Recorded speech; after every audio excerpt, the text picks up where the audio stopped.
Hello, everybody. Welcome to Timesphere, where we have timely discussions that are never on time. Scott, this week has been it's kind of a slow news week. There's been like some demos and stuff. We're getting ready to start getting to like the meat of like the release season.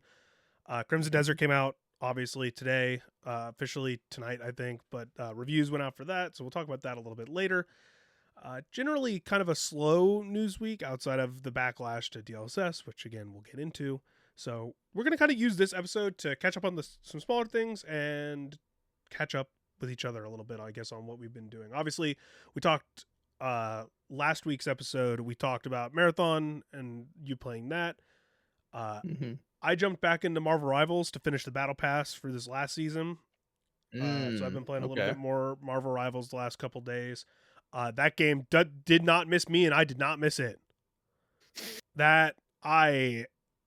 I played once with Shay, and the rest of the time I've just been like, I did some 18v18 to finish some quests and jumped into a couple solo queue games just to knock some stuff out. Yeah, that's the 18v18 is the go-to for just doing. It's so 18v18 is very fun.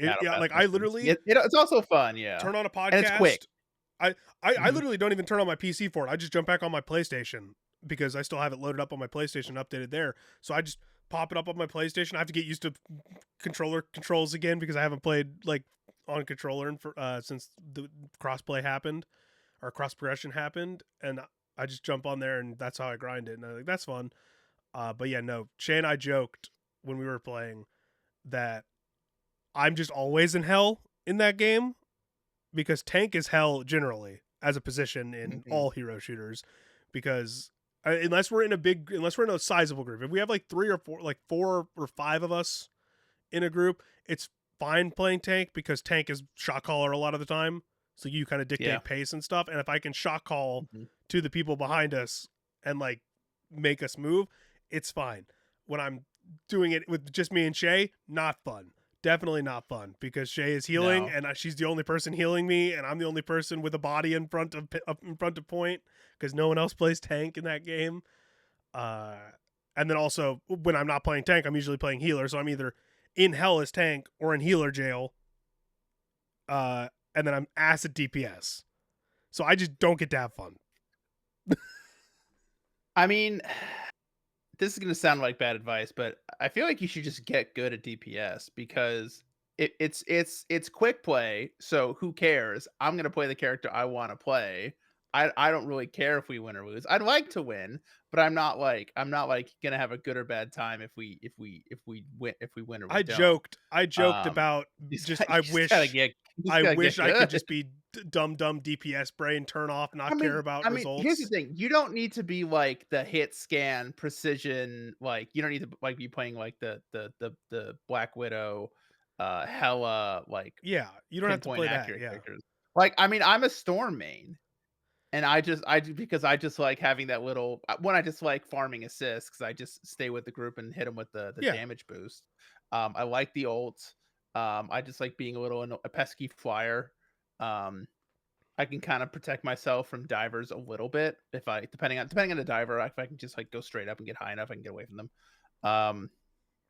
But yeah, it's my go-to where it's like I don't really care about the comp right now, or I get to play DPS because other people are taking that position. I'll just play Storm, but I don't even know what the comp is right now. I haven't kept up with anything. We both bounced off the game for basically a month.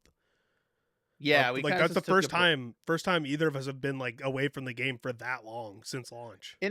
And it was like due to a mix of things. One, our usual group didn't seem like people were just a little bit more busy than usual this past month or so. Like people gone or people like just the patch just didn't seem as fun. None of us were super stoked for Elsa.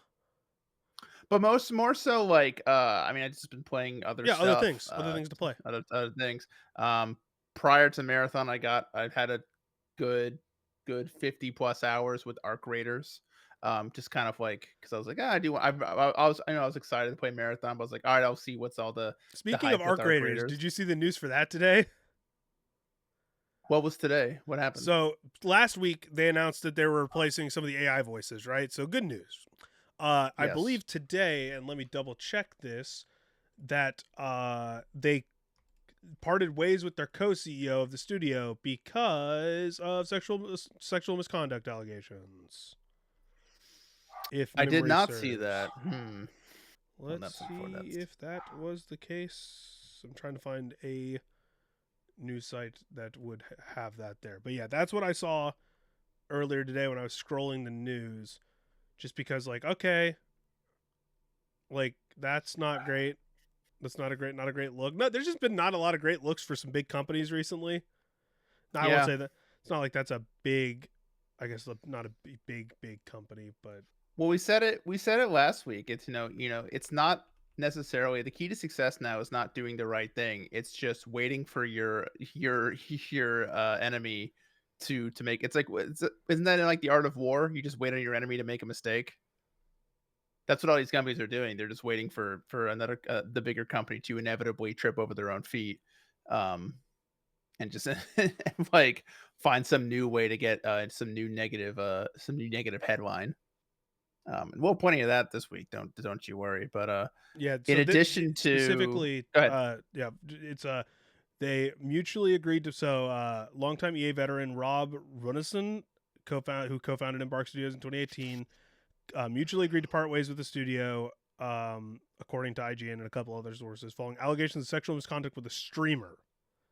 Mm, Embark said that its investigation did not substantiate the claim, but the decision to part ways was made because the situation has proved unsustainable between parties.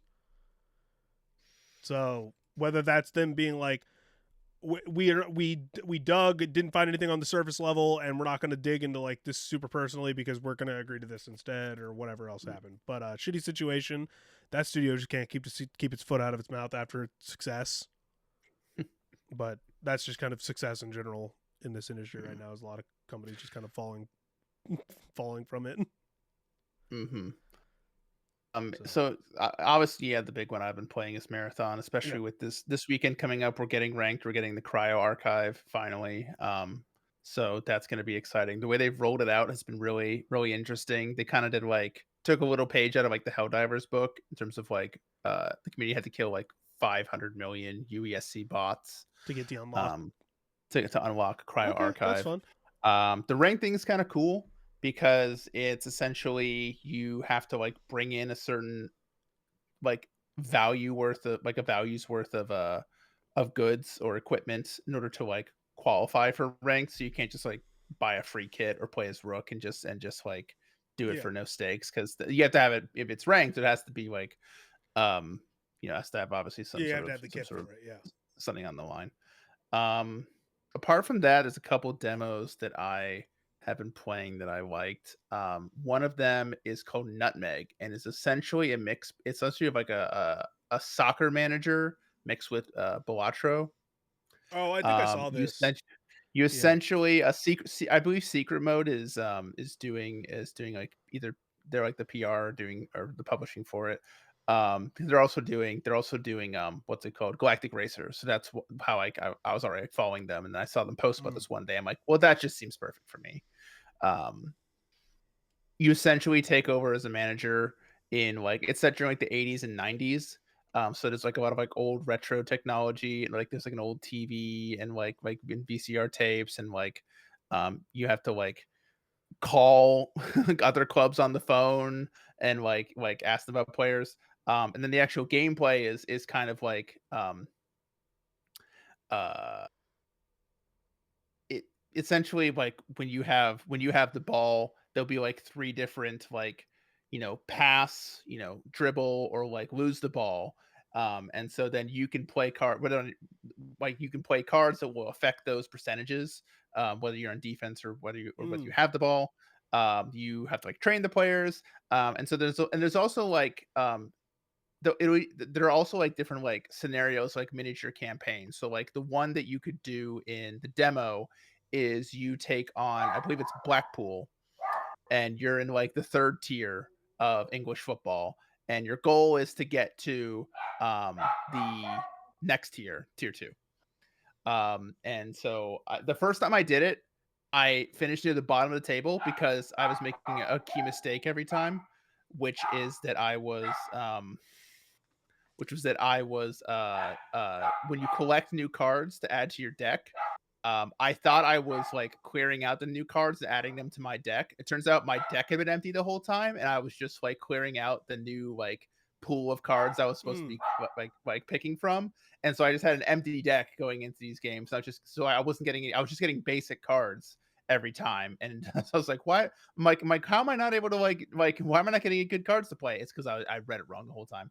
And so the second time I played it, I did not advance to the next tier. You have to finish top 3. I got 4th, but I was like, all right, but I see the vision. I see how this is, and so I'm looking forward to that.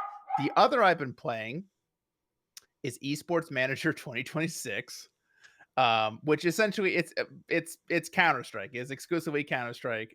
It's got Yeah, I think you've talked about this one a little bit. it's got the likenesses and players of. My dog's just going fucking Yeah, insane. Kira doesn't like. So we've established that Peter loves No, because AI. I know Kira there's doesn't someone like who gambling. I know there's someone who like walks their dog just the absolute slowest in front of my house. And we actually have great weather today, so I'm sure that's what. Oh, fucking, all right, hold on. I'll be right. I'll be right back. Don't worry, I'll fill. I'll fill. And even Maddox heard the dog through my headphones. That's crazy. Yeah, I don't know. They're dogs be crazy. There's a lot of games coming out in the next like week. I'm looking forward to like Star Force Collection that comes out soon. That's kind of my main thing I'm looking forward to in terms of like the end of this month, because like we said, Crimson Desert came out, and that's not something I'm like super interested in. But yeah.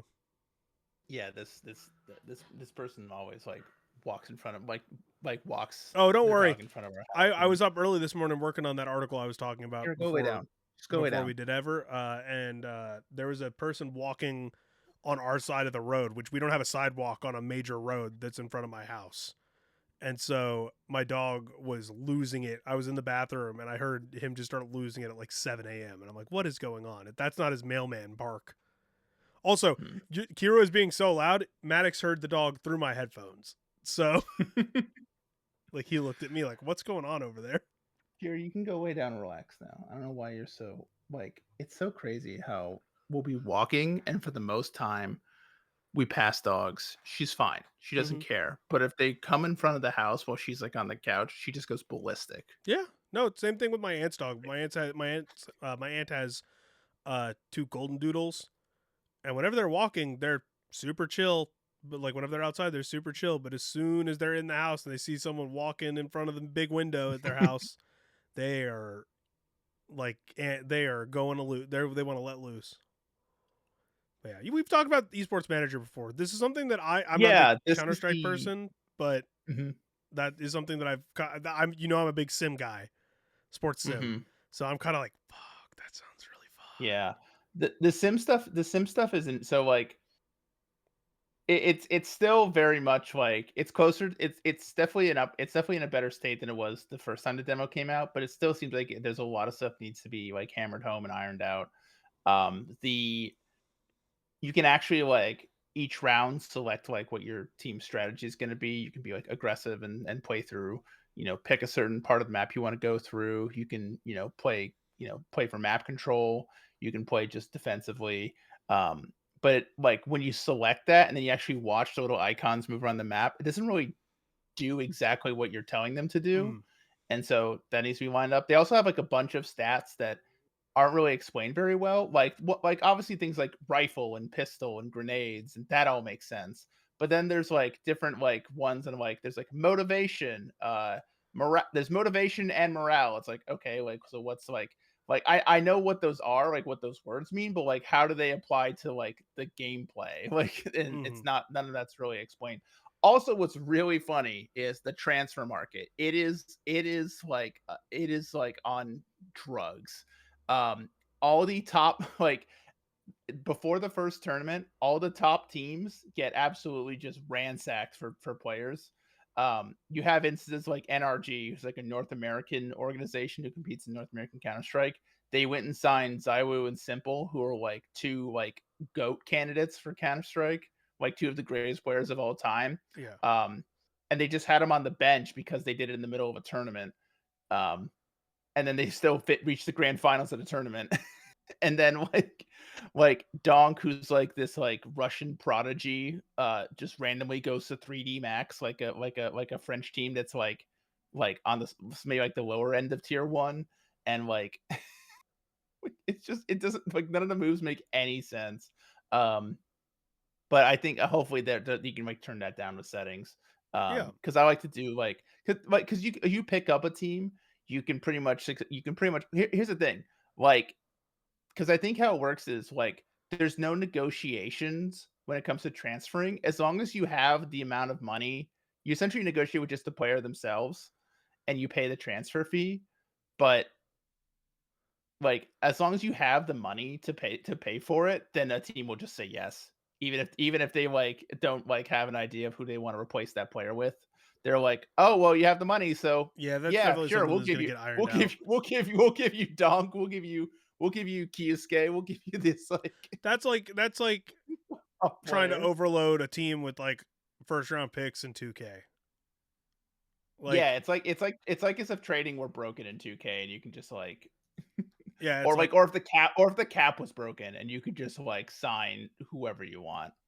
yeah, it's like, oh yeah, I'm gonna trade you someone who's like, you got this 4-star player, and I've got like someone you value as like a 3-star or 3.5 star. I'm gonna give you that player who's same position and like 5 first round picks, Yeah. and that Now, but like you just but overload the trade market. Yeah, in the Counter-Strike Discord I'm in, like, I was sharing some screenshots and, like, just telling some funny stories and things was happening, like the transfer madness and, like, our first matches after I rebuilt Team Liquid because, they have to be rebuilt.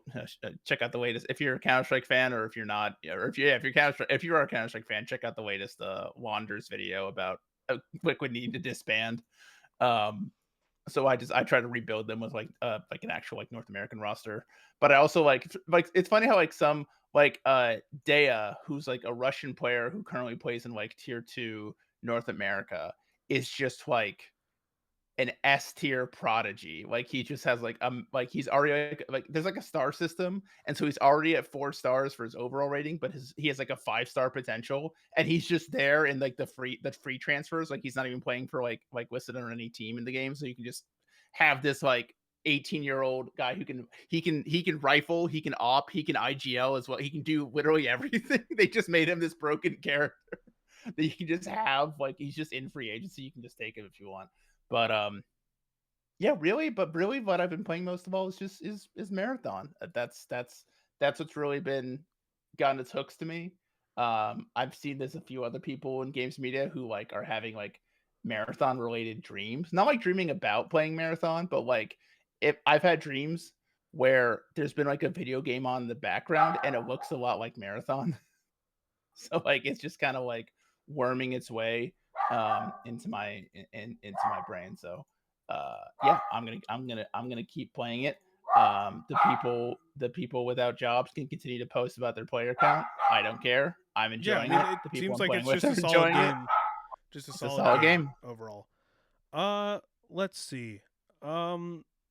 I'm trying to think of what else I've been playing because I've just been playing a lot of Pocopia. I basically play Pocopia at the end of every night just to kind of wind down. Very chill.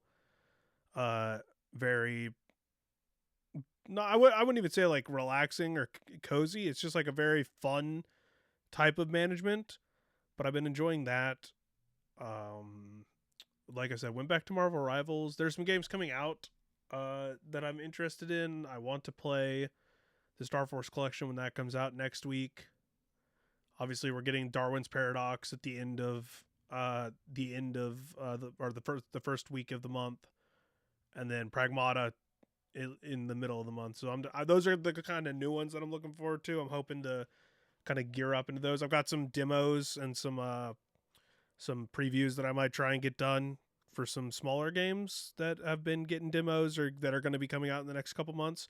Anyways, now that the technical difficulty is done, we're just having Kira issues and technical I cannot speak. Whatever. Anyways, Damon and Baby is like a game by Arc System Works. It is it's created by Daisuke, the creator of Guilty Gear. So it's got like some interesting elements to it. It was not what anybody was expecting from him, but that comes out soon. So probably check that out at least in some fashion. But yeah, there's a lot of fun games coming out soon. I do want to talk. I was going to pivot to, before we started talking about more games, I was going to pivot to talking about Kaplan. So Well, I was gonna yeah, say that one new game, a game that's going to, I believe, be entering the playtest next week is the new game from former Overwatch lead Jeff wait, Kaplan it's and the entering playtest studio. next week. That's what I'm reading here. This is what, according to Games Radar. This is Okay. from Scott McRae. This is published today. New open world action survival shooter from creator of Overwatch gets its first public Steam playtest next week. Mm. It will be very small. Not everyone who signs up will be invited to play, but it will be playtested next week. So we want to talk about this a little, Yeah, go ahead. not We'll just lead with because this. We'll lead with that. not Yeah, just go because of the ahead. game itself, but because of like the bigger Jeff Kaplan Overwatch Yeah, discussion so that we want if to you don't have. know, Jeff Kaplan, the head of Overwatch at Blizzard for the first, like creator, like head, all that stuff of Overwatch for the first, what, 6 years ish, something like that. Mhm. Maybe not quite that, because it released, what, 2016? So he didn't make it to 2022.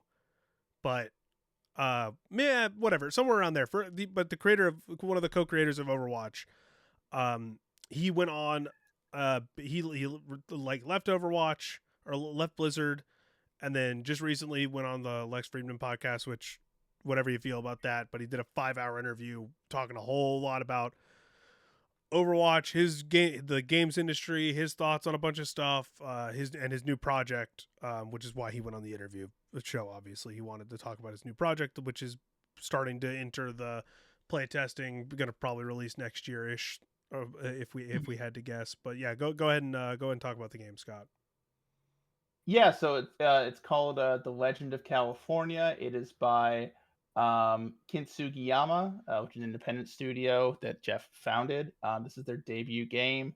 It very much feels a lot like, and looks a lot like Rust set in like a Red Dead Redemption-esque uh, Like Gold Rush, setting. California. Yeah, so it's set on the island of California during the Gold Rush era. It's a multiplayer action survival FPS. And this is just straight from the Steam listing. Explore, gather, craft, build, hunt, and fight your way across an untamed frontier. Whether you choose to travel alone or work together with friends, your mission on this mythical island is not just to survive but thrive. So it's a big, ever-changing open world. There's FPS combat, revolvers, and six shooters, and all the old Western weapons. Probably a big Gatling gun because that's a symbolic of that too. It'll have gathering and crafting, all the survival crafting game mechanics. They will be in there. You can build like a big ranch that has stables, a mine. You can all these different crafting stations. Um, so if you haven't if you want to learn a little bit more, you can obviously check out the Steam page and look at their trailer. If you want to look a lot more about the game, there is a 10-hour live stream that Jeff and one of the developers did, playing The Legend of California. Um, and seems like that live stream and the stuff that's come out, combined with like people curious about what Jeff's been up to, and having positive feelings toward Jeff. Seems like there's been a lot of enthusiasm for this game, which they said on their Steam page. So, um, yeah, I'll be curious. I mean, if I hell, I'll sign up for the playtest. We'll see if I can get in. I could try it. I don't know how long. I used to like enjoy games like that. And then I had to cover them a lot for work, and Yeah. I didn't enjoy them as much because you're just, just doing stuff for the purposes of finding guides to write as opposed to actually enjoying the game. But the bigger story, which came out like this was about a week ago, I think he went in this podcast, was Yeah. just he went in this podcast and really just dove into what it was like working on Overwatch and working under Blizzard, and it doesn't sound like it was a lot of fun. I think it was fun in the process of making the game and the initial release and reception. I think the first year, because when did Overwatch League actually start? What year was that? That was 2 years after. It was 2018. I want to say. Overwatch League started in 27. It was founded in 2017. Its first season was 2018. Yeah, so it launched in like the initial announcement and like kind of the people It was announced investing. like a year after the game came Yeah, out. so it like after that, so basically what Kaplan went into on this podcast is a lot of why because he was very sad that he left Overwatch or left Blizzard. He was like he thought he would retire from the team and like retire at Blizzard because he'd been there for a while before, and he really loved like everything going on there. He loved the Overwatch team and stuff, but he went into a lot of details about like what went wrong. A lot of it had to do with the obvious thing that you have to deal with at these giant companies, especially if you're in a leadership position on these development teams: corporate meddling and unchecked greed. We're going to be reading this write up from Michael McWhirter. I think it's McWhirter over at Polygon. Obviously, it's a 5-hour podcast, so there's a million stories from this written up everywhere. Scott and I have distinctly focused down on what we wanted to talk about, which is our thoughts on Overwatch, Overwatch League, and like the surrounding discussion here. So I went and Mhm. found one that had mention of that early on. So the quote that Kaplan has is the major derail was Overwatch League. Kaplan said, referring to the now shuttered esports league founded in 2017 that has that here. As a result of Activision Blizzard overselling the Overwatch League, the executive pressure was monumental. There was a lot of excitement about Overwatch League, like too much, Kaplan recalled. It got overmarketed to the people buying the teams. They went on this road show and they pretty much selling the Brooklyn Bridge that the Overwatch League was going to be more popular than the NFL, which this has been like a known thing forever, just like in esports spaces, is that Overwatch League was sold as like this, we're going to commodify it into a proper like traditional sports market thing, which is why Mhm. they wanted to do we're getting people to buy in at such a high rate, and we're going to do local markets, which to be fair Mhm. to Blizzard and Overwatch League, it did get fucked over by COVID, but even early Mhm. on, like it felt like they didn't have a plan for how this was going to work. They just had the idea and we're like, we're going to do this, and we're going to make it a monumental buy-in early on to get our money's worth because we know we're going to be able to reach these highs. Which even he goes on to say, like when because it was what a 20 million buy-in, 10 million, 20 million buy-in. Yeah, I think it. Yeah, I think it was 20. It was 20 million. I'm pretty sure it was 20 million, and they got they got what? I mean, they got like 8 teams to buy in pretty quick after the announcement if they didn't already have it like at announcement when they went public with it. But the whole point is Kaplan, even in the interview, was basically like, why don't we just give them back some of their money? Because the merch sales didn't, uh, like the article here is like, after billionaire investors bought into the league to the tune of $20 million ish per slot, they started demanding new features in Overwatch that the development team wasn't equipped to handle, at least not while they were trying to run Overwatch as a live game and grow it. Building Twitch integration, camera control for broadcast, the uniforms for OWL teams. That strained the Overwatch team, Kaplan said. Yeah. All your plans at that point kind of go out the window. You're not working on new world events. You're not really even focused on Overwatch 2. You're kind of treading water. There was too much to focus on, and there's too much focus on let's make money fast. Eventually, the Overwatch League owners realized that no Blizzard Esports League wasn't going to outshine the NFL. Originally, the business model was going to be that they were going to do in-person Overwatch League events, and there's going to be big ticket sales and merch for and all of that. Really quickly, everybody learned that we can't do in-game events when we have a London team and a Shanghai team. How does that work? So that fell apart super quickly. The merch was good, but it wasn't going to be making NFL level money, whatever insanity anybody thought that was going to be. So everybody quickly defaults to, hey, didn't Overwatch make 500 million just in the live game last year? What can we sell? What can we give us? What can you give us? That pressure comes onto the team, and the pressure to ship Overwatch 2, and then all the care and love that we had for the live game and the live service. Let's make events, let's new heroes, new maps. We're losing all these resources. So literally everything everybody said about everything about corporate meddling, overselling the Overwatch League. I don't think people quite nailed how detrimental Overwatch League was to the actual Overwatch team until this interview Mhm. went live. There was Yeah. rumors that it was so heavily like foisted upon the developers Mhm. because it's always foisted upon the developers at some level. These Yeah. big like there are companies that don't do that. There are It like would it fighting would game make companies. it would make more sense if, oh, we're gonna do this whole big, ambitious league with all these buy-ins, these franchises, and these home events. Let's hire people to do that. It just seems like it doesn't make any sense to the people who are making the game. Like, I don't understand why. unless the game is explicitly made with like esports in mind, which it sounds like Jeff and the people who actually made the game maybe didn't think about that. Maybe they thought about, I think they obviously, did. I think they knew I think they esports was going wanted to be a they part, want but I didn't think they wanted it to be that big of a focus for the actual dev team. yeah, they didn't want it to be that big of a thing. And like, and this is kind of like one of many reasons why Overwatch League eventually succumbed to itself, I guess, One of many, is many, that many reasons. Yeah. yeah, I mean, yeah, there's a lot to go through.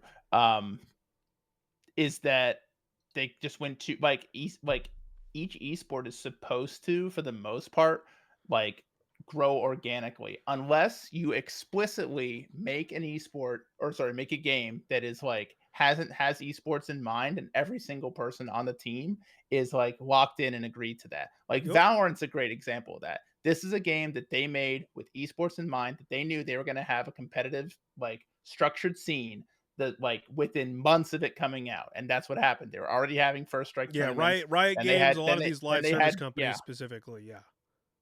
yeah, and like but like with this, it's like it was kind of growing organically. There were events in Korea. There were third party organizers who were wanting to get involved and were making events, and then Activision Blizzard just came in and took all that away. And just said, "Well, now we're going to run it." And from what Jeff's saying, they put all that onus on the team Yeah, itself. the way this is structured is basically so. There's no way that before launch, this game launched in 2016. This entire like operation for Overwatch League went public in 2017. Like it launched publicly in 2017. So they Mhm. definitely knew that this was coming before launch, and had time to work on certain elements of it. But it sounds like a mix of corporate not understanding the weight that this would have and the demands that they want in the games from what Overwatch League ended up needing to thrive, which didn't end up happening. Even though they did put a lot of like the camera work got better, the like all these things did eventually get better, like all the cosmetics and whatever. But there are like you don't need to get an entirely new team just to do that, but you need to get more people to offset what that is going to put on the development team, so the development team can still make the game. Because, and we'll get to that after we're done kind of with this interview itself, it is like Overwatch feels like one of the most mismanaged IPs in like modern entertainment, just because, and that's not all on the development team and it's not all on the Overwatch team in general, but Mhm. with how, I mean, literally the game, one game of the year, Yeah. it immediately became a household thing. Like people Yeah. loved a And premium household experience. let's also drive this home about the Overwatch League in particular. Its first season was very successful. Yes, very successful. Even they mentioned the merch was Um, really successful too. yeah, merch was successful, and I'll read a few things here. This is straight from Overwatch, the Overwatch League wiki. Um, Over 415,000 viewers on its first night, never dropping below 285. Blizzard reported during the first week over 10 million viewers watched the league play across all streaming platforms. And Blizzard Arena, which was I believe it was what building did they convert? It was the Studio One at the Burbank Studios was converted into Blizzard Arena. Sold out the entire first week. As the postseason began, Blizzard and Disney signed a deal to air postseason games on ABC, ESPN, and Disney XD alongside the official Twitch streams, with the partnership extending into the second season. That media rights deals, that is where so many sports leagues make so Make their much money. money, is media rights deals, especially the NFL now, because it's on NBC, it's on CBS, it's on Fox, now it's on Prime, now it's on Netflix, now it's on Peacock, it's on all these different these Yeah, they're dapped platforms, into and the all streaming those service era. owners get a deal. During its first season, the league secured over $200 million in sponsorships and broadcast rights. Major sponsors included Intel, Omen by HP, Toyota, T-Mobile, and Spotify, with most deals valued at over $10 million each. The league ultimately exceeded its 2018 projected revenue of $22 million. Yep. Very successful in its first. It was a lot And of genuine excitement. The homestands were actually pretty lit. yeah, Local fans were turning up. People did want to kind of like root for like root for their home um teams essentially, even though there weren't really like oh the connections yet. then this what happened. They got greedy Yeah. because the second year, 8 new teams joined, and the expansion fees for those between 35 to 60 million. So like, and like, yes, we see this in sports. Valuations of teams go up. Franchise fees for teams that want to enter new leagues, those go up as well. We're going to see that coming up in the NBA because apparently Vegas is getting a team, Seattle's going to get a team back, so they're all going Yeah. to pay, each going to pay billions to It's get going to be in, like and an $8 billion entry. Yeah. yeah, and each of the leagues, each of the teams are going to get a cut of that. But to like essentially like double or more the franchise fee after not just one season, after the inaugural season, just the very first season, it just seemed like it was a little. I mean, I don't even think that's not the issue. We know what happened next. Like they didn't so obviously the first season is going to be the most hype. They're not going to reach the highs of the first season unless they just continuously like provide new changes to the product that obviously the Overwatch team themselves weren't capable of handling. But if you have that kind of success, like Mhm. you blow past all your metrics basically, and then on top of that, you're willing to be like, oh yeah, we'll add 8 more teams at an evaluation that's like at least like 2 point, like at least double if not more, like three, like at least like 1.5 times what the evaluation of the first season was. If you're willing to do all that, but you don't go out and get more people to help the team, like Mhm. balance off the work that you're shoving onto them, because this is where the downfall happened. The downfall happened because of the greed eventually with like the streaming rights deals on like Twitch and the YouTube Mhm. eventually and all that stuff. That started falling apart. The product itself in terms of how they marketed it, the how Overwatch still has the issue of how are you making it a visual product? Because Marvel Rivals still suffers from this. All team-based games, you have to find a rhythm and a way for the overseers and the commentators to flow Mhm. to and accurately translate the information to the people watching in a way that is similar to that of a traditional sport, because that we know that's how it works. That's a science that has been like hammered down for the last 100 years. But esports doesn't have that to an extent. There are some that do. But team-based shooters like that, especially dynamic ones with all these moves and all these abilities and all these characters, don't have that to the extent that like MOBAs do, because MOBAs, you have the sickos. MOBAs are sicko viewers. And not only that, but the people who are talking about the game, you have the color commentary and you have the person who actually knows all the details. And those people are finding a balance of breaking down the items that people are choosing, or breaking down the laning choices, or breaking down the interactions and how people are engaging in team fights, or objective based timings. That's how you It's do a something MOBA. it's something Dota 2 has always done incredibly Yes. well as well. So in fact, in the fact what helped me get into esports was back in the day when Dota was still doing newcomer streams for Mm-hmm. TI.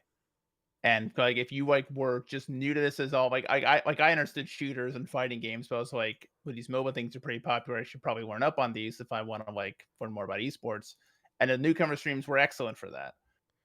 And so yeah, that Dota's like also you been said. Valve has done a really good job of balancing the broadcast, Mhm. especially in recent years, where they have a mix of like content creators and talent and former players that can come on and talk about the game at different levels, and they do like bits and like they've always done skits, they've always done interview bits, they've always been very good about making things digestible for the viewers, whether that's Valve Mhm. themselves or even the other tournament organizers in the space. I think Dota does a really good job of that a lot of the time. But Overwatch felt like not only did they didn't back the team. That seems like the Mhm. biggest issue here. They put too much pressure on the actual Overwatch team to essentially facilitate everything they needed for Overwatch League without providing Mhm. additional resources, as far as we know. They went way too far into traditional sports. They should have looked at what they got initially and be like, great, let's find the middle ground here. And now we can't entirely blame that on them, because this was the first big one of these to Mhm. hit that mainstream, like when esports was becoming this like thing that people like, money was already coming in, but like now eyes Yeah. are on it from the I mainstream. I also wanted to. I mean, I want to be fair and point out a number of things that did not help the Overwatch League. The COVID-19, obviously the pandemic. Obviously, yes. Um, some owners were saying that like, oh, it actually helps because now it like there's less travel costs and it's cheaper Yeah, to it do. But lowered some elements of it, but but not it all. made it a little cheaper, but also drastically reduced the amount of revenue that these the these teams ability could make to get revenue streams. because I like people say like, oh, like having franchises and whatever. What happened, because some people criticize having franchises because there were like iconic esports brands that were no longer associated, but it did generally create like local Fandom. fandoms, And then and not those only local fandoms, but fandom. local fandoms quickly. Within a year, people were like Yep. hardcore fan bases for these teams. And that's an Mhm. issue that comes later with like retaining players and talent. And then people, Yes. all the stuff that happened with people just going to only getting talent from like Korea and stuff. Right. Right. One more And issues. then what? And when you stop having these live events, I mean, not just when you get people to come to an event, you're not just making money off the ticket. You're more likely to sell Concessions, merch because it's merch. right there. You can go see it. You can go try it on. You can go take it home with you. You know, do shipping, all that. Concessions.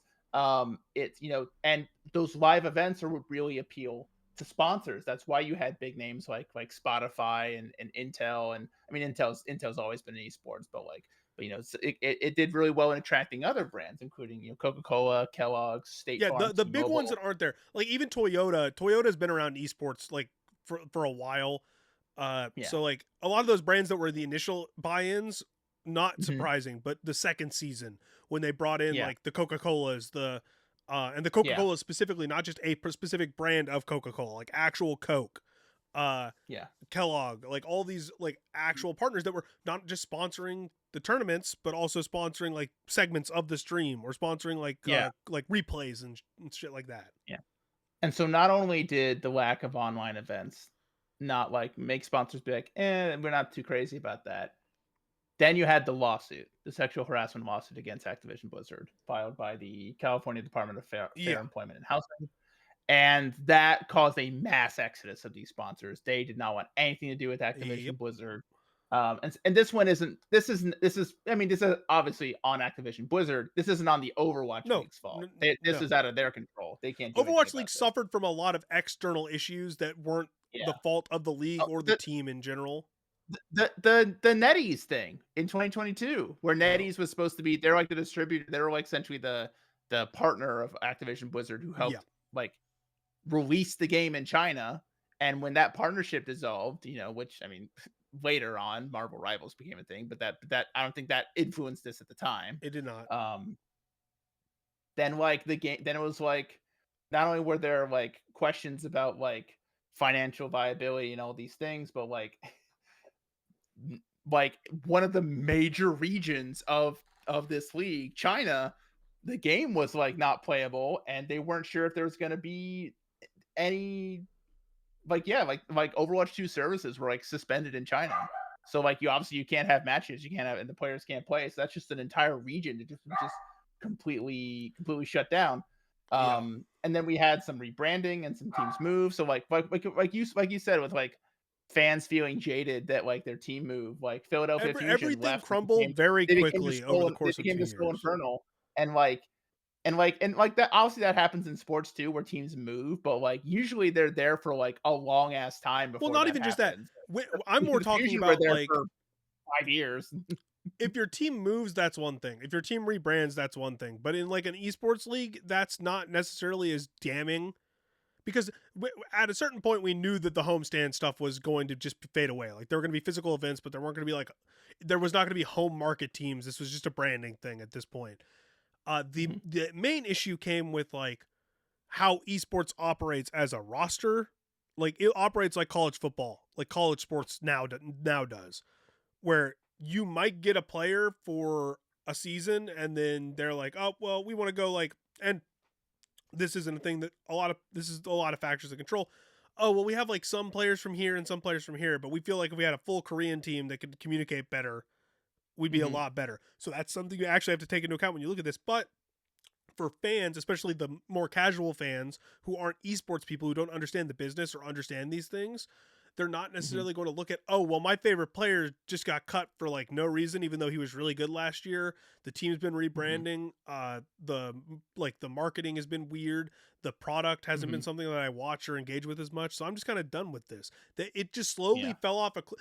All these factors played into it falling off a cliff. And I'll get over here to talking about the Kaplan side of things, because he says 2016, 2017, so game launch into the first year of Overwatch League, he felt very in control as a game director, but then Overwatch League came to life and it ended up being an albatross around the game's neck, which is like what we've been talking about.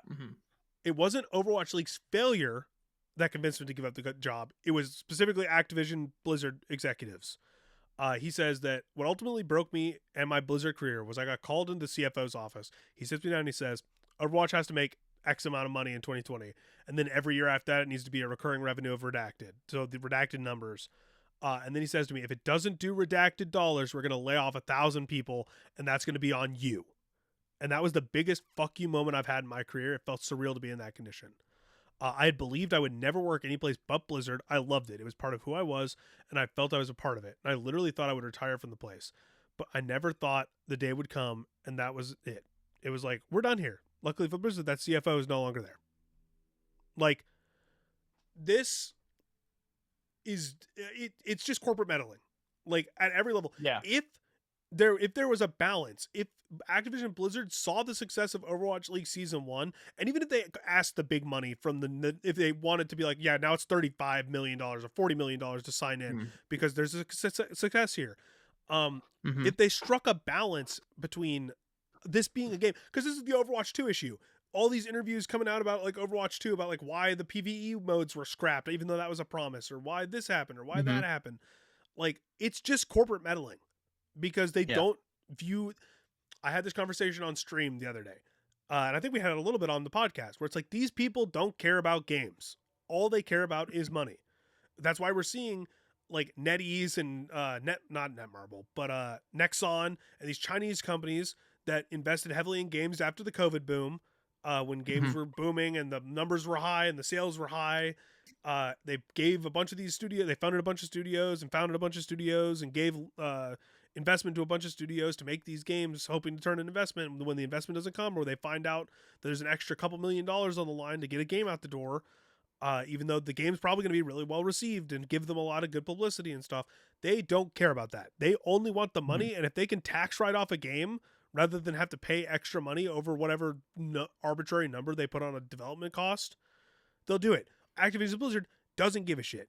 As long they just want to turn they just want to turn a profit. Microsoft does not care, regardless of the people that do care there. Because like Phil Spencer, when he was there, he cared about games. He cares about games. He's still a business dude, and he has to do both. He can be the nice guy at events that talks to people and actively engages with games and talks about how much he enjoys playing games from other companies, because he does. But he's still a businessman. And he still works for the guys who, at the end of the day, pay him, pay the thousands of people working under him, pay the thousands of people working under them, and then are like, hey, we need to see this X return because we're a company. They don't care about games. Those people up at the top that make these decisions, the CFO that called Kaplan into this office, do not care about games. They care about making money. And that's why so many of these games get shafted. That's why Destiny 2 happened when Bungie was partnered with EA. But EA was basically like, oh, well, we would make more money if you just released a Destiny 2. Like, that's what it was. Same thing with Overwatch 2. The reason Overwatch 2 happened is because, hey, we'll make more money if we go free to play. We can launch it as Overwatch 2, make it this whole marketing thing. We can say we're doing PvE, we're doing all this other stuff. We can nickel and dime everyone with battle passes and skins passes, and loot boxes going away, but not like it. Overwatch League was probably doomed to fail from the start, just because it was the first of a new era of esport. At the turn of the big money was still coming in, but a lot of people were like, okay, how long is this money going to last? Yeah. Like we were already back in I'd say 2018 is when people were like, okay, how long is this going to last? Like we're looking at it like all these things popping up and it's looking a little unsustainable to the point, but it did suffer from external stuff, but it sounds like Overwatch was just almost doomed from internal issues to begin with. Listen, we're not saying that companies have to like forego being profitable. No, the issue isn't that. Yeah, the issue isn't that these people want to make profit. The issue is they're putting profits. They're putting maximizing profits over anything else, over goodwill, over having a positive now Kira's acting up again.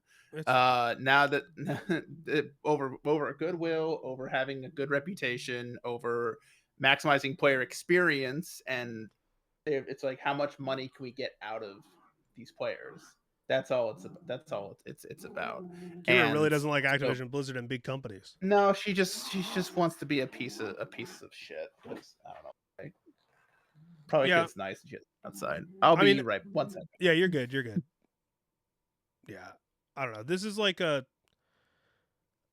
whole thing where I'll talk a little bit about Overwatch as an IP, because Overwatch was definitely the game I played most in 2016. Like when that game came out, I had my PS4 in my college dorm, and I was playing Overwatch basically every day. Like that was just what it was. And I think it is a mismanaged IP from the aspect of like what happened to Overwatch League, what happened to the game as a whole, the Overwatch 2 situation, and then also like the lack of opportunity elsewhere. Like they never ended up doing like Overwatch animated projects or any other Overwatch thing. I feel like the IP was just mismanaged, but it sounds like it was just doomed from the start internally after a certain point. Like when you call your head of the game in and are like, hey, you have to make this much money or we're gonna fire everybody. Like that's not gonna breed success. That's gonna be an albatross, like Jeff said. Like Overwatch League wasn't the albatross at that point. It was just Activision Blizzard management.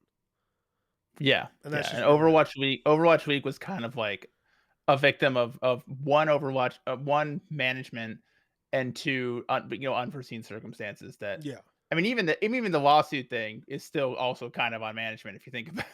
Oh, it like, is. Really, it's just the pandemic was the unforeseen circumstances, and it was literally like the pandemic was the final nail in the coffin for what Overwatch League was trying to be. Because I think if the pandemic didn't happen, it might have bounced back in a way that it's still around in some form.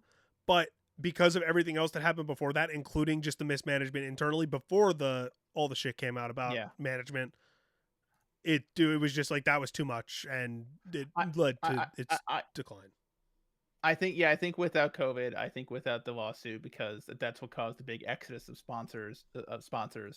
And if you still had home events that were doing really well, that were drawing big crowds, that were drawing merch and ticket and concession sales and doing all this stuff, and were they going to drastically over exceed revenue every single season? Probably not, but I think there's absolutely a path forward where they could have been successful in drastically different circumstances. Look, companies are still fucking up the esports model. Like if we it's not anything new. Like we entered esports is in such a no-win situation when it comes to monetizing viewership, because gaming as a whole has always been a free to watch thing online.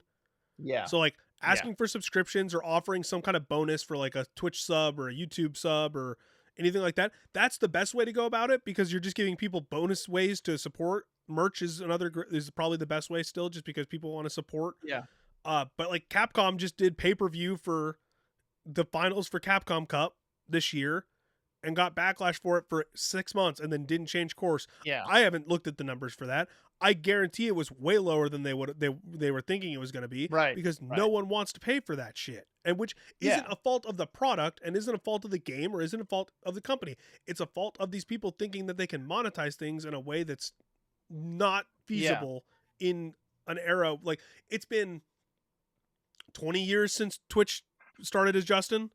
Like we're approaching 20 years of Twitch, and that is what live streaming is. That is what gaming live streaming is on the internet. Like you can partner with other broadcasts. Like if you get streaming rights for like Netflix or like Amazon or something, and Jeff got the Game Awards on Prime. If you do that in addition to streaming on Twitch and stuff, great. That's awesome. But you're not. That's what they did. That's what they did. Their first postseason, they got the playoffs on ABC and Disney. Yep. And that was probably I'm not not as much as like a sports media rights deal, but definitely brought them some money. It was a lot. No, and because that's the thing. If you want to watch sports, if you want to watch your team, you have to pay in some way. Whether it's you pay for, let's say the Thunder, you're wearing your OKC hat. You have to either have an NBA League Pass. You have to have cable to watch on local TV. You have to, or you have to like have the streaming services.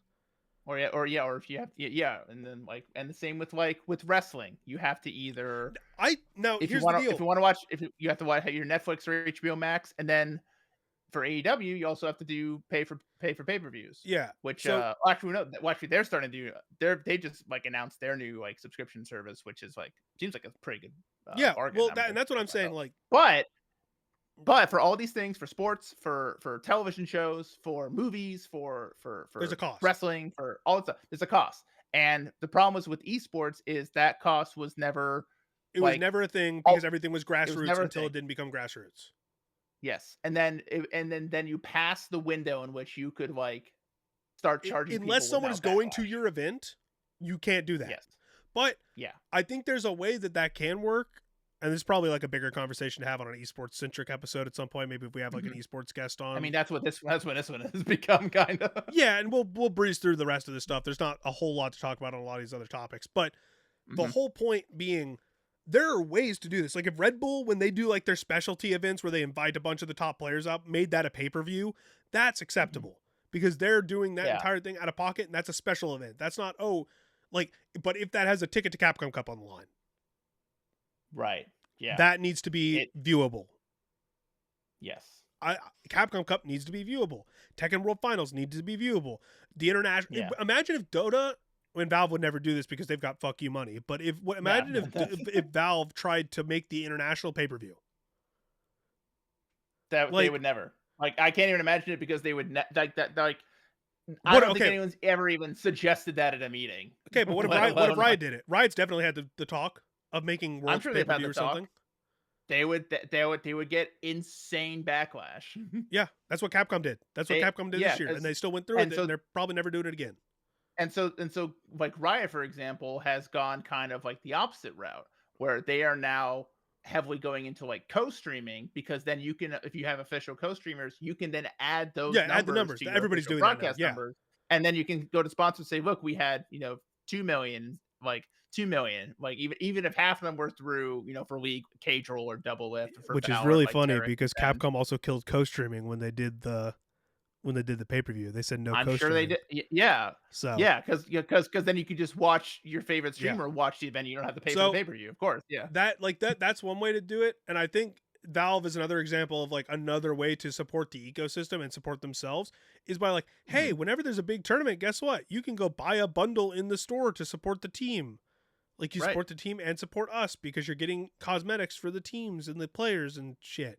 There are so many ways to do it, and there's no reason not to experiment. But I don't know. Whatever. We need to move on. We can talk about esports management, and esports shit for forever. But we need to talk about NVIDIA and this DLSS bullshit. This is the last huge topic of the day. I do have to let my pets out, so you go do that. I'll give you the floor. I'll just talk about this for a minute. Yeah, all right.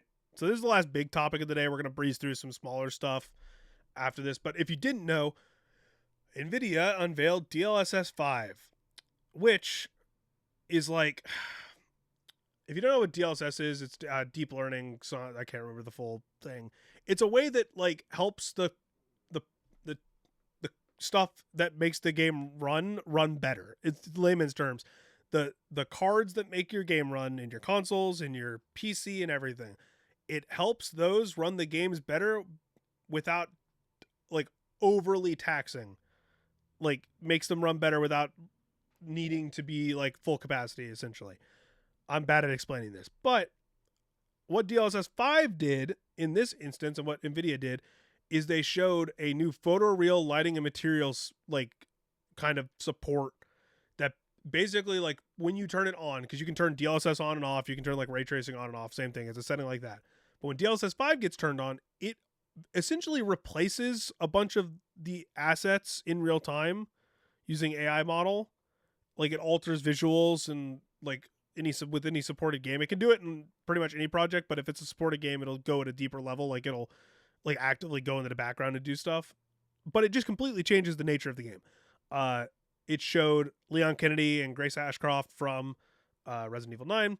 They look completely different. They look like different people. It showed characters from Bethesda games like Starfield and Oblivion, they were completely different people, or they looked buggy as shit, or they just looked like 2D models standing on top of a 3D background. The lighting is nonsensical. Like a lot of the lighting just it loses the atmosphere of the scenes. Like the fogginess in Resident Evil gets replaced a little bit. The way shadows interact with the ground, they look like dispersed almost. I'm really bad at describing what this is, but essentially they're just facing all this backlash and a bunch of companies are speaking out of it. Like Bethesda's like, oh, it'll look better at launch. Like it's going to be completely in the artistic, like NVIDIA and the companies that have been partnered with NVIDIA that are speaking out about this are being like, oh, well, it'll be in the artist's control and the player's control. Like you don't have to do this, or the artist gets to control what the end result is or whatever, which is bullshit, because once you turn this thing on, it's just going to take control and basically change how the game looks and interacts essentially. But it looks bad. It looks awful. The backlash has been crazy big. People are saying it's yassified. Yassifies characters, just like those stupid memes where the grifters on Twitter are like, wow, this woman isn't pretty enough, and then they put her through like some AI filter to give her perfect skin and like bigger lips and makeup and stuff. Like the Aloy one's a big one. They've done it with Lara Croft a million times because no version of Lara Croft is good enough for them in their ideal vision of female beauty, because they're all just the worst people imaginable who just treat women as objects, just shitty people. But DLSS as a general product, this is a good bit of AI. This is a good product, and it helps a lot of people. Like it helps people with like lesser specs in their machines run games better, because they don't necessarily have to tax their machines as heavily if they can use DLSS. But because NVIDIA just keeps like all these companies just keep shoving their AI bullshit into our products and into their products. This is even running on like native hardware. This is running on like 5090s, which is an insane amount of money. Like no one's getting A50, like a lot of people aren't getting A5090, let alone 2. So this isn't even like feasible for a lot of people. But the fact that this is what it looks like is awful. And I'm waiting for Scott to get into the comments, because the NVIDIA CEO spoke up against all this backlash, because Digital Foundry did a video on it, and a bunch of other people have spoken about it. But the consensus is this looks bad. It looks awful. Obviously, the grifters are saying, oh, well, this is going to be great for gaming. And they're trying to deflect because they're also just AI grifters on top of being terrible people. But the games look worse. Like Resident Evil looks bad with this on. I don't care about Bethesda games. I think Bethesda games look mid for the most part to begin with, outside of like some environmental stuff. So that didn't change that much. But like Assassin's Creed Shadows just did the background, and that looked awful. Like I've just been ranting about how bad this looks and shit for the last like 5 minutes, Scott. But yeah, no, like to get into the quotes. Didn't you know that us gamers are wrong? We're wrong about this. Oh yeah, that's what I'm getting into, because this is in a Q&A with Tom's Hardware. NVIDIA CEO Jensen Huang has now basically downplayed the criticism of DLSS 5, which is all these people, all they do is downplay like the shittiness of AI and all this crap. Like they'll be like that Microsoft CEO being like, oh, well, you shouldn't be mean to AI because it's a brain thinking machine, like it's a brain thinking tool, and it doesn't need to be like slop is mean. Or like whatever. And I'm just like, no, I'm going to call it what it is. It's bad. It's dumb. It's stupid. And no one wants it. But you keep shoving it into all of our products, because the only way for you to try and get people to adopt it at all is to shove it into as many things as possible and make people interact with it, so you can up your numbers, just like co-streaming does for games and broadcast and stuff, so they can up their numbers for like whatever they want to tell their shareholders when they go to negotiate ad deals. The reason at least with co-streaming, you have to like literally decide, like, I'm choosing to watch this person watch the event. Yeah, but for AI, they're putting Microsoft Copilot and all this stuff into Copilot goes into all your normal daily tools like Word and shit, and Gemini Google puts Gemini in everything. And the minute you touch a thing that has anything to do with that, they can count you as a user and put the number up, so they can sell it to all the advertisers that don't understand that this is all bullshit bubble that's going to pop and destroy a lot of these companies, like, because they don't have anything else going for them, and they think this is just an endless way for them to replace labor and bullshit. But this is what Wong said. Well, first of all, they're completely wrong, the CEO said. The reason for this is because, as I explained very carefully, DLSS 5 fuses controllability of the geometry and textures and everything about the game with generative AI. So already, you use the term generative AI being fused in a game that is an artistic creation. So guess what? Fuck you. Just like straight up. That is. Well, I like also when he gets into his later in the quote, he says it's different from generative AI and then calls it generative AI again. He contradicts himself so many times in this quote. It's like, it's not post-processing. It's not post-processing at the frame level. It's generative control at the geometry level. All of that is in the control, direct control of the game developer, which is just not true. Like, yes, the game, if a game partners with them, they can say yes or no to this. But if you turn this on and this filter just goes on, it's going to inherently change a lot about how you interact with this game. Just like by enabling it by default on any game. Because it's going to mess with the lighting, it's going to mess with the frames, it's going to mess with this stuff. So yes, so for reference, Bethesda's been trying to not even backtracking, they've been trying to back up this by saying it's going to look better eventually and it's going to be like we're going to get creative control over it, it's fine. Capcom is apparently scared of the backlash. Listen, no one knows how to deal with backlash and offsetting expectations in Bethesda. We'll talk about this. They're masters at this. Ubisoft hasn't said anything from what I can tell, which is probably good because they laid a shit ton of people off today. Yeah. But DLSS, like he goes, it's content control generative AI. That's why we call it neural rendering. This is just bullshit way of saying they're generating whatever the fuck they want on top of these games, and it makes it look like way worse at every level, and it's just changing the art at its core. And the only reason this is here is because they want to keep pushing generative AI products, and this is their most blatant use of it yet. They've been doing AI shit in the background for a while now, but this is them just saying, hey, generative AI is going to be in your games if you let it be, or if you don't tell us no. And these companies have to force this into it because this is the only way they can push their AI agenda, because no one wants this shit. It's inherently bad. It's inherently hated in artistic visions. Like, I know people that don't care about AI shit, or that have family members that use ChatGPT and stuff, saw this and they're like, this is terrible. What is this? Like, what do I need to know about this? Like, my cousin, his sister uses ChatGPT for work and stuff. And so he's very well versed in like casual people using AI, but he loves Resident Evil, and he hit me up and was like, what is this? Like, what do I need to know about this? And I was like, this is just generative AI. And he's like, oh, this sucks then. And that's Good. Go. No, I've ranted. It's so frustrating for him, for not only to see this, not only to like have it like actively make the games we're looking at look worse, to make them look like the generative AI slop that we make fun of, that we see on X and TikTok all the time. But to then say that people are wrong for saying like, it's not even like it's not like they're acting as if people are misunderstanding the technology and don't understand what it's actually doing. We do understand what it's doing, and it's messing up these art styles, the art style and the art that is like as the artist intended it. And you're telling us we're wrong for saying that it's messing it up when it's very, very clearly all these AI people think we're idiots and that they're geniuses and that AI is like the end all be all to everything. Like, well, I mean, from the same VGC article, this is from a quote. This is a post from Steve Carroll. I'm gonna pronounce this wrong. Steve Carroll who is a rendering engineer at Respawn. DLSS 5 looks like an overbearing contrast, sharpness, and airbrush filter. Remarkably different frames. The rationale of photoreal lighting. Nah, I think I'll stick with the original artistic intent. It's like, yeah, I want to play what the developer is like had given me. Like, and like, listen, if you want to mod games to look however you want, that's entirely someone fine. already made Grace Ashcroft like that looked in a mod. It's already in the game.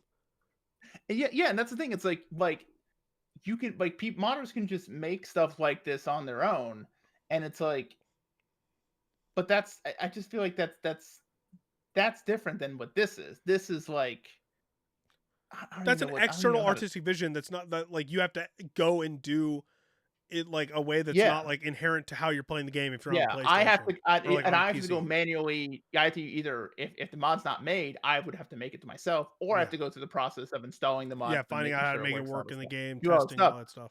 And they just want to be like, oh, you just click a thing and it makes it look Or better. they It's might like turn on I don't. automatically if you already have like the enhanced game Yeah. settings on or whatever. This They're like, is oh, we detected your system is good enough for our DLSS 5, so we've gone ahead and turned it on for you. yeah. This is all like this is just more of like AI bros thinking that everybody that's not them or that's not completely sold on their idea is stupid. That their visions are always the best. They probably don't even give a shit about like I mean, they don't. It's the same thing about what we said earlier. These people don't care about games. They're not game developers. The only thing they care about the games is that they help sell the product that they're doing. And Mhm. we're at this point now where like this is I will never buy an NVIDIA graphics card again. Like Yeah, it's they're making it hard to I just justify it, and, all like, these there'll companies are there'll be a yeah. in the AI bed in some way or shape or form just because of that's the Mhm. business. Like they have to be at this point because that's part of their industry. But They've invested so much, they have to. like They DLSS is good. DLSS at its core is a good thing. And yeah. this has turned that like into a poison because now they're like, oh yeah, by the way, generative AI in your DLSS, and that might not even be something you could turn off. Like there are people trying to defend this, like, oh well, if the other like if it improves the gameplay, like it improves how the game runs and stuff. I'm like, no, because it makes the game look like shit. It's not like that is not Grace Ashcroft, that is not Leon Kennedy, that is not like whoever. I don't give a shit about Hogwarts Legacy, but that like the Mhm. screenshots from that uh are just like that's not the same characters, Mhm. or it's just Yeah. adding like it's adding Instagram filters The and making things look like almost like 2D image like 2D images on 3D backgrounds. yeah. The only positive that came from all this is, man, people were cooking up jokes on Blue Sky. Like, Oh there was great. just Oh, Twitter too. all No, sorts, Twitter was like dunking on him too. yeah, It was like, all across the internet. I'm looking right now, like, the handsome Squidward, like, from SpongeBob, Handsome like, that's Squidward. I saw artists handsome just straight Squid. up drawing like different versions of like their OCs like this or Yeah, different versions of characters. Yeah. yassified Kratos and, like, the monster thing that attacks you at the beginning of, Resident Evil Requiem. Yeah. It's just like, and that's like, what's great? Like, even in the face of AI slop, we're still getting, like, it brings out the best of actual artists. Yeah. I I'm I I'm like that. I'm gonna link below because we need to move on because we got some stuff to hit before we get to the we got like 20 minutes left before we gotta bail. But Mhm. uh Before a certain fluffy animal comes back in here and demands her dinner. Because like she hasn't been demanding enough as is. I Uh know, yeah, she'll yeah, get worse. but yeah, no.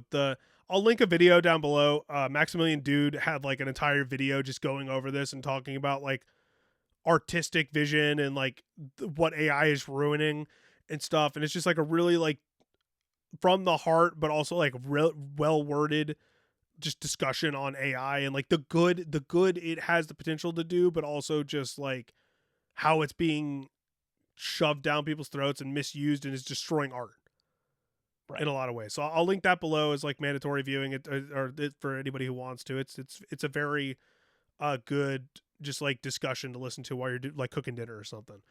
Mhm. Um, but yeah, speaking of AI, yeah, Pokemon Go was AI data training fuel the entire time. If you didn't already expect that, because that's just what Niantic was like.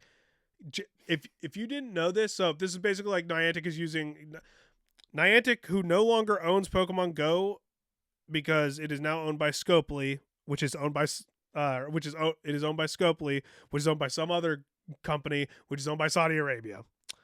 So Niantic Games or whatever that game division is called is now owned by Scopely. But because they had the data, all that data and a bunch of stuff, probably some deal internally, they're still getting data or the data they already had or whatever. Pokemon Go added a feature where you could basically like go to Pokestops and you could like scan your surroundings to get rewards and stuff. The entire point Mhm. of a lot of Niantic's games is geocaching. It's geocaching, it's location data gathering, it's terrain gathering, it's location like it was mapping. It was mapping everything because you had to opt in to do all this shit. We all knew this. We didn't know what it was going to come to because they talked about all this shit with AI that they were doing before the game got sold and people are freaking out. Never was going to do anything with the game. It's always Niantic's other projects because they work with Google and they work with all these other companies. And now a Niantic spin-off company called Niantic Spatial is using all of the pinpoint accurate GPS model data that was collected from Pokemon Go, from fuck, I can't even remember the other game, their main game that they did before Pokemon Go. But that one, like the canceled Transformers game, the canceled NBA game, Monster Hunter, Monster Hunter Go, whatever, or that one, the Pikmin Bloom, all that stuff. All of it's feeding into this, and now they're using it to work with a robot startup to improve performance in areas with poor GPS signals, and shit like that. Like, there's a whole report here. This is from Maddie Agnew at This Week in Video Games. Niantic Special has partnered with last mile delivery robot startup Coco Robotics, which deploys robots in cities across U.S. and Europe to make deliveries. I don't know if you've seen this exact one, but you've probably seen clips of these on social media. I've seen clips. Like We don't. Robot, You think we have that shit where I live? No, this is like in cities and Yeah. it sounds like this is going to be more like for rural. It's rural. Getting them into, which is hilarious like, because Pokemon Go doesn't even areas. support rural areas. Yeah, it's like they're gonna like someone way out in the boonies in Oklahoma. They're still gonna have no information on how and then this is the new CTO of Niantic Spatial, Brian McClendon, basically says the images captured in Pokemon Go have helped the company develop 1 million+ locations around the world where we can locate you precisely. We know where you're standing within several centimeters of accuracy, and most importantly, where you're looking.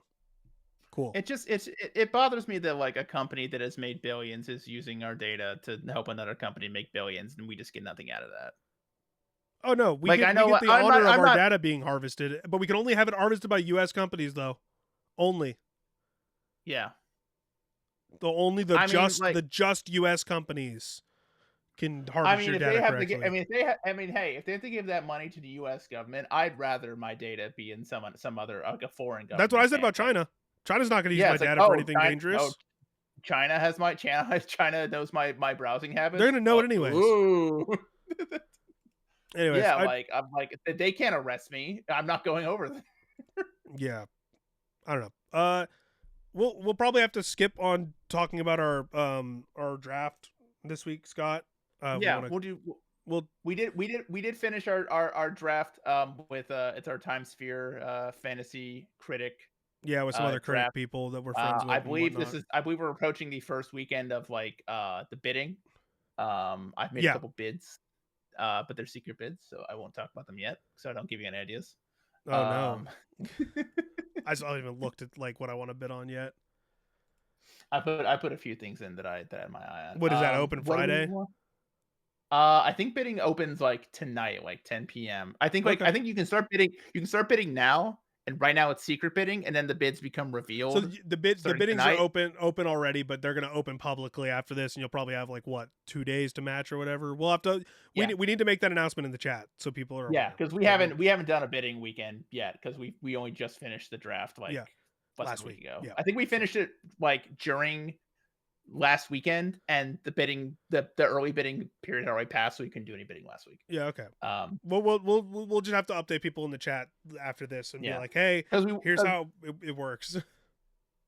Because do we want to talk about Crimson Desert? But although it feels like that game is so big that we almost need like a no. I just want to talk about because the other stories are just like throwaways. Like these are just I'm gonna like run through those like dirt. Yeah. But the Crimson Desert. So Crimson Desert, the funny thing to note is it's actually got an 80 on OpenCritic right now, so it's gone up since the initial review cycle because it was sitting at like a 70-ish at the start, which Connor was freaking out about because he drafted it. But yeah, so it's sitting at like an 80. The majority of people are like, wow, this game is gorgeous.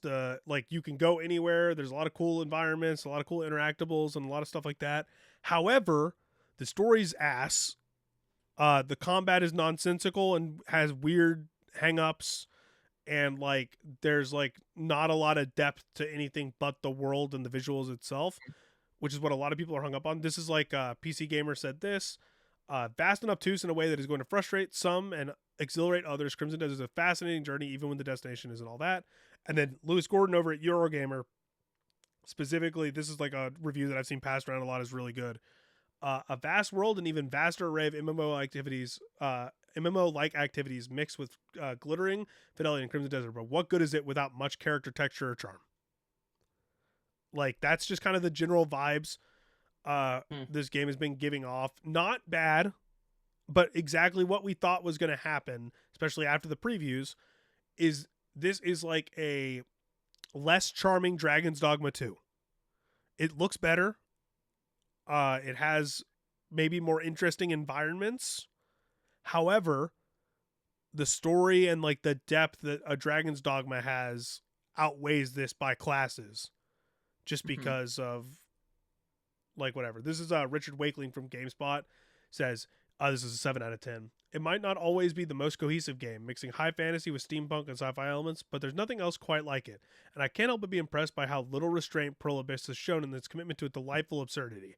In some respects, Crimson Desert might not be too good to be true, but it's a world worth getting lost in, which I personally would disagree with. But again, this is like one of those to each their own kind of thing. Like, it seems like if you just want substance in terms of like an open world to explore that looks really cool, and like maybe some cool stuff in combat, like I've seen like some grappling that is like wrestling moves and shit, and like weapon stacking. So there's stuff here that people will enjoy. Like there's a specific kind of people that will really get into this game. However, for people like me who don't like meaningless open worlds and don't just like content for content, I will never touch this game. Yeah, this to me, like what I've seen from the descriptions, it sounds like the things that I don't like about like modern, what I describe as modern Ubisoft games, where it's just a big open world where there are a lot of cool things, but it's just so big and so like I was listening to a kind of funny discussion about it, and they weren't giving like they didn't give it a finite score review because they probably score haven't yet. finished it. Yeah. But Paris Lily said that described it as having like it's an ocean, but with a 1-inch depth, like very like wide, but not a lot of, but obviously like not a lot of depth to it. I think Will, our buddy Will, described it as if I had to like get information out of someone and like had to like put them in a room with a game to get information out of someone, I'd put them in a room with Crimson Desert because he hated it. Oh wow! Now question: Will is in our league. Yes. Does Will write any reviews that have scores that would go on Metacritic? Oh yeah, he reviewed this game. That might be. Is that a conflict of interest? Should we be flagging that? No, because Connor does. Well, I don't know if Connor does the same thing. We've all done that. I haven't written. Excuse me. I have. I haven't written. When I was asked to write score reviews, I said no. Oh no, I said I just did it. Yeah. You can find my name up there. I gave Tekken a good score. Ben Namco was like, "Hey, thanks for that." Did you pick Tekken in a fantasy draft that year? Or I would have. You think the group chat with like game media people, some of which are still gainfully employed, that are picking games in their interest level? Like, you think I wouldn't have picked Pocopia? And if I would have been. Well, to be fair, I might not have been the one reviewing that game, but there's Will is definitely going to review Tokon for somebody. I don't think he drafted it, or if he did, sure. But no, I don't think it's a conflict of interest because who gives a shit? Yeah, I need to get back into the swing and write a review for Galactic Racer when it comes out. Yeah, do it. Find someone. But yeah, this game is a mess. Apparently the studio, like, the shares plummeted 30% after the first reviews. It's probably gone up since then because I don't think that I still think that's dumb. I don't care how, like, unless a game is what was that vampire game that Xbox put out?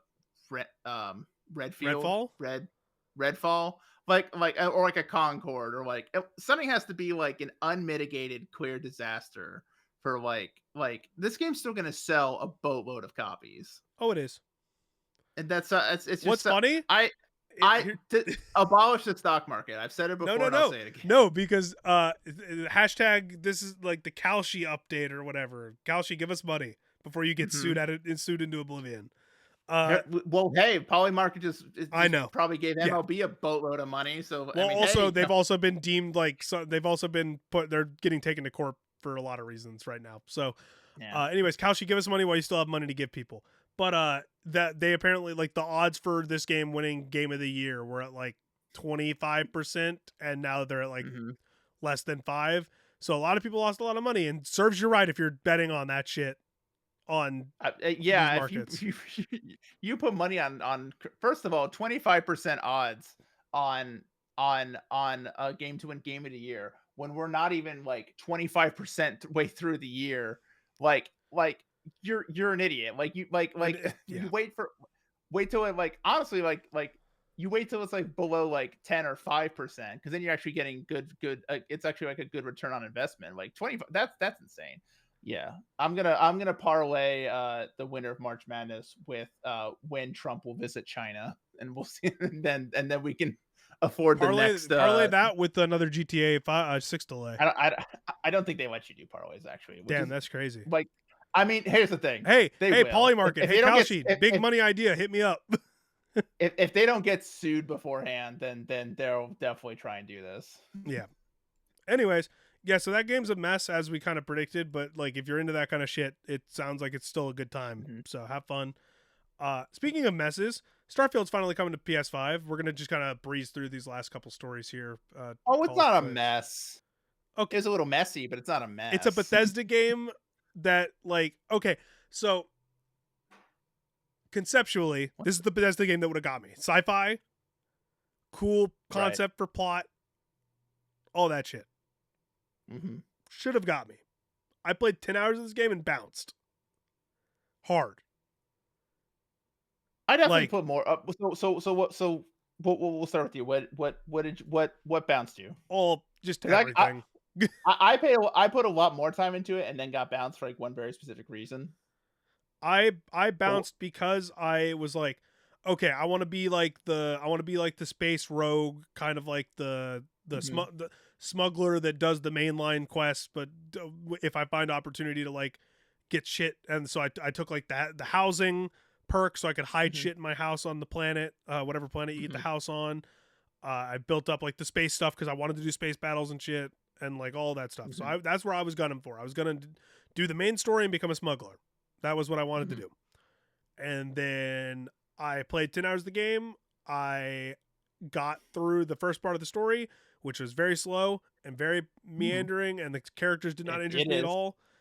It is And true. they gave you nothing to care about the main plot other than like potentially setting up what I know now is the ending of like the like pillar or whatever portal thing at Mhm. the end. And then I got to the house and the housing mechanics were shit.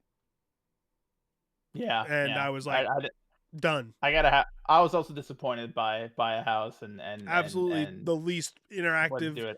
house Um, building anything. I was just like, I'm done with this. I'm not playing another 10 hours of I this I before I bounce. another part another aspect that I thought would be more interesting that could have been interesting if it was a bit more like intuitive and like was explained properly was outposts. Like we can Yeah. have little outposts and like set things up and like set up people to like work on stuff. I had an outpost and I just had a bunch of colonists there just like meandering around because I couldn't figure out how to like set up the things they needed to do jobs or like do all the different things. Yeah. The thing that actually I mean I still liked doing quests and the combat and like the combat is really the thing I like the most.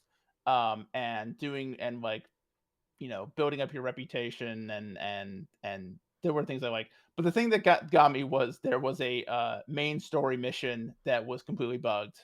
There was a guy who was supposed to show up who was I was So supposed to like Bethesda. do do something with him and then he was supposed to like be on my ship and he either just wouldn't go to the ship or he'd go or he wouldn't let me talk to him and I couldn't leave without talking to him and I no matter how many times I tried and did reloads and did all this stuff I just never got past that so I never went back. But I ended up putting a lot of time into it. I just stopped there and really haven't want to go back. I resisted the urge when that big Star Wars mod came out that like completely overhauls everything. But it's like, I mean, a reason I did resist was because I knew it'd just be like a Herculean effort just to like get all that to like load and work properly. But Yeah. Well, yeah, I mean, I'm glad they're still making stuff. I'm sure yeah. So the small this people is who are the still PS5 playing like version of the Like game. Greg Miller are excited, but Yeah. This is I the don't know. PS5 version of the game. It's actually costing way less than people thought it was going to be. It's actually only $50. It's getting a price cut on all platforms, Okay. and it's launching at $50 on PS5. $65 for the premium edition, which comes with all the or the deluxe version with all the DLC and extra stuff. With the PS5 launch, which is April 7th, so less than a month away, 2 new pieces of content are being launched: the Terran Armada and the Free Lanes. Terran Armada is a premium part of it's a DLC that you can either buy for $10 standalone or as part of the deluxe edition. It will add new characters, locations, enemies, quests, systems, and rewards. And then the Free Lanes content will deepen the core Starfield experience for both new and returning players. That update will be free, so it's going to be better. This was probably the rumored 2.0. The people were like, "This is going to be huge," and then Bethesda also released a comment being like, "Hey, don't expect this to be like a massive thing. Like, we're doing the new content, but that's DLC, so it's an additional thing. The Free Lanes update is not like going to be game changing in the way a lot of people thought a 2.0 might be. So just a heads up there." Right. In addition to this, we've got the composer for Starfield saying people were just not ready for it. He's basically like he's glazing Todd Howard, which so many people that work with Todd Howard do. And then he goes, "This is what's his face." So I can't remember his name. Einenzer? Yeah, I can't remember how to pronounce his name, but he basically goes, when Starfield released, I believe people just were not ready for it. It's a different way of looking at it, but Todd is really strong, and he said very, very lightly, "Look, if you don't like it, then you don't like it, but this is a new thing, and we're doing it, and we're sticking to it." He believes in his way. He's basically just glazing Todd Howard and saying people weren't ready for this game, and it's going to be looked at as a legendary masterpiece at some point in the future, and I'm just like, okay, buddy. I think it'll be looked at more fondly than it's already looked at more fondly than it was at launch. And yeah, and you're right, it has. Masterpiece seems a bit of a stretch. So they haven't released. This is not a Skyrim. This is not a Fallout 3. I wouldn't even call Skyrim a masterpiece. Well, that's the level of what we're talking about how people view these Bethesda games. Sure. Yeah, that's true. Yeah, that's fair. And then to wrap up on my end for these last two, there's a new mode on Switch 2.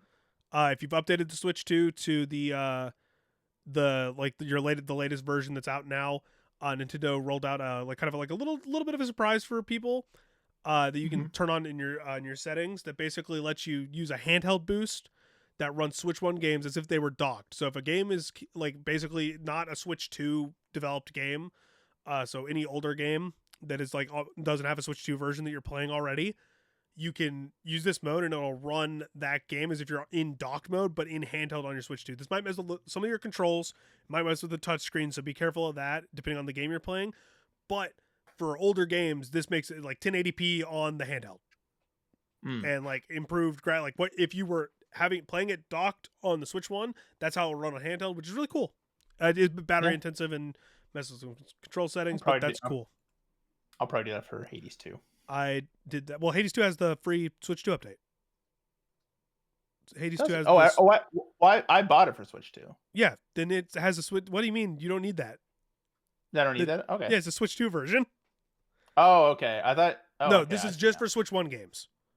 Oh, I understand that. So like if you're playing a Switch 1 game, normally it would downscale to like 720 on the handheld. Yeah.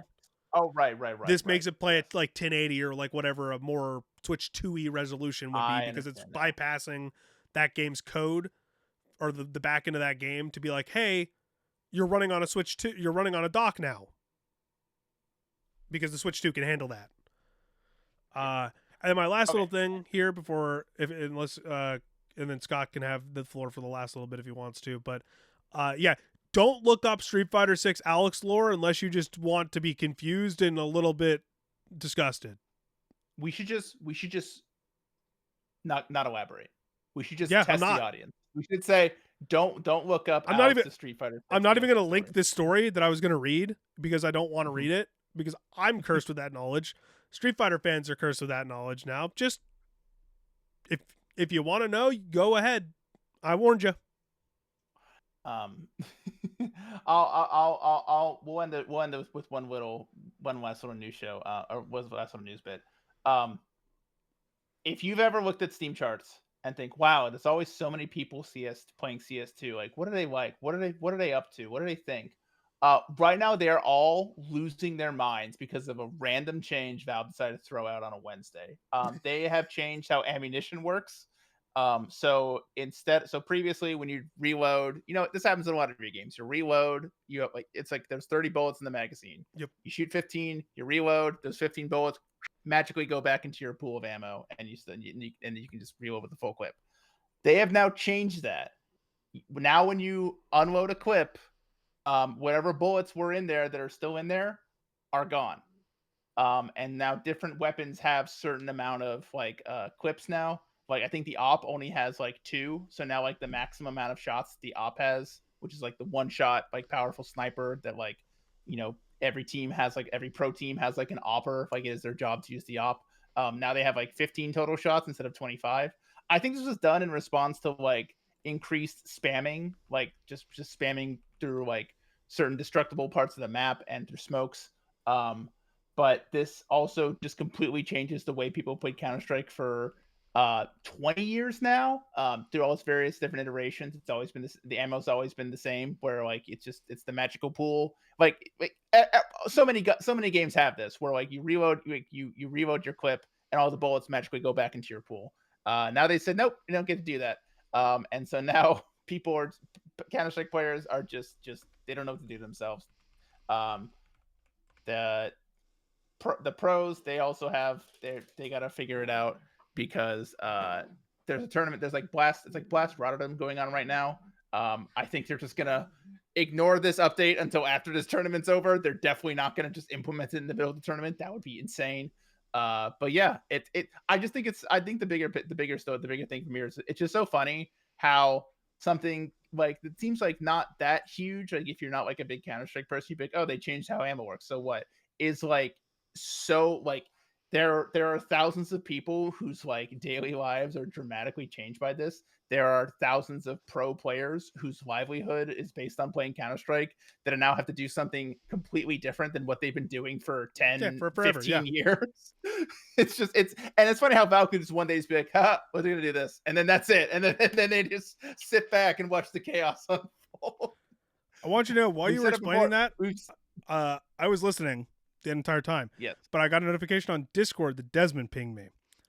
Okay. And I was like, what is he pinging me for? In Game Rex, in our friend Shay's server, he tagged me in a Star Wars game that I'd never heard of before. And I was like, did they just announce a Star Wars game on a randomly on a Thursday? So I went and looked it up, and I couldn't find a date for this thing. It is not new. Desmond is just dumb and saw this trailer somehow on like a shorts or whatever, because it's Star Wars Zero Company. Oh, it's the XCOM. It's the XCOM game. They got announced like a year ago. I mean, is it like a new trailer for No. it? Yeah, no, it says 10 months ago. Yeah, I know. You know what? Maybe he just found it. That's what I think. I guess he just discovered it and didn't look at the date on anything he did, because I was very confused. I was like, wait, did they just shadow drop a new Star Wars announcement on like a Thursday? Sure, I'll go look it up and see if we can talk about that. I would be thrilled if they just gave me Zero Company today, because I enjoyed a little bit of XCOM. And, we haven't heard about this game since it got announced.